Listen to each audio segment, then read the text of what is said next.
ഈ സൂത്രത്തിൽ ഉണ്ടാക്കി കൊടുത്താൽ മത്തി കഴിക്കാത്ത കുട്ടികൾ പോലും നല്ല ഇഷ്ടത്തോടു കൂടി തന്നെ കഴിച്ചോളും. ഇത് നല്ലതുപോലെ ക്ലീൻ ചെയ്തെടുത്ത ശേഷം എല്ലാം ഒന്ന് വരഞ്ഞെടുക്കുക. ഇതിലേക്ക് 2 ടീസ്പൂൺ മുളക് പൊടി, 1/4 ടീസ്പൂൺ മഞ്ഞൾപ്പൊടി, 1/4 ടീസ്പൂൺ ഉപ്പ് ഇത്രയും ചേർത്ത് മീനിൽ നന്നായി തേച്ച് പിടിപ്പിക്കുക.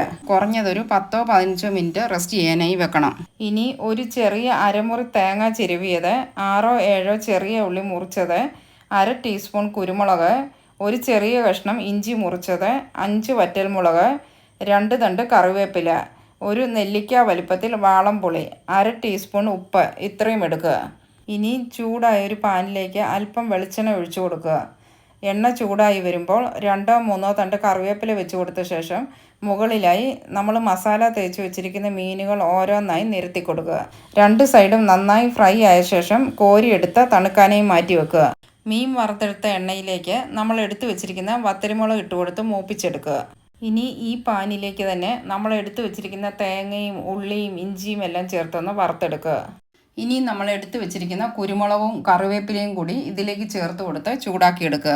വാളൻപുളി കൂടി ചേർത്ത് കൊടുത്ത് സ്റ്റൗ ഓഫ് ചെയ്ത ശേഷം തണുക്കാനായി മാറ്റി വെക്കുക. ഇതിൻ്റെ കൂടെ ഈ വറുത്ത് വെച്ചിരിക്കുന്ന മീൻ ഓരോന്നായി എടുത്ത് മുറിച്ചിട്ട് കൊടുക്കുക. കൂടെ തന്നെ നമ്മൾ വറുത്ത് വെച്ചിരിക്കുന്ന വറ്റൽമുളകും മുറിച്ചിട്ട് കൊടുക്കുക. ജസ്റ്റ് ഒന്ന് മിക്സ് ചെയ്ത് കൊടുത്ത ശേഷം ഇത് മിക്സിയുടെ ജാറിലേക്ക് ഇട്ട് കൊടുത്ത് നമ്മൾ സാധാരണ ചമ്മന്തി അരയ്ക്കുന്നത് പോലെ തന്നെ ഒട്ടും വെള്ളം ചേർക്കാതെ അരച്ചെടുക്കുക. നമ്മൾ മീൻ ഫ്രൈ ചെയ്തതിൽ ഉപ്പുണ്ട്, അത് നോക്കി വേണം ഉപ്പിട്ട് കൊടുക്കാൻ. മീനും മുള്ളും തിരിച്ചറിയാൻ പറ്റാത്തതുപോലെ നല്ലതുപോലെ തന്നെ അരച്ചെടുക്കുക.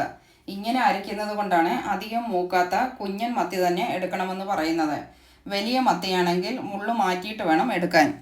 അരച്ച് കഴിയുമ്പോൾ ഇതിൻ്റെ മുള്ളുകളൊന്നും കാണില്ല, ചെറിയൊരു നാര് പോലെയേ കാണുകയുള്ളൂ. നോക്കൂ, നല്ല അടിപൊളിയായിട്ട് നല്ല തരിതരിയായിട്ട് മുള്ളുകളെല്ലാം അരിഞ്ഞു കിട്ടിയിട്ടുണ്ട്.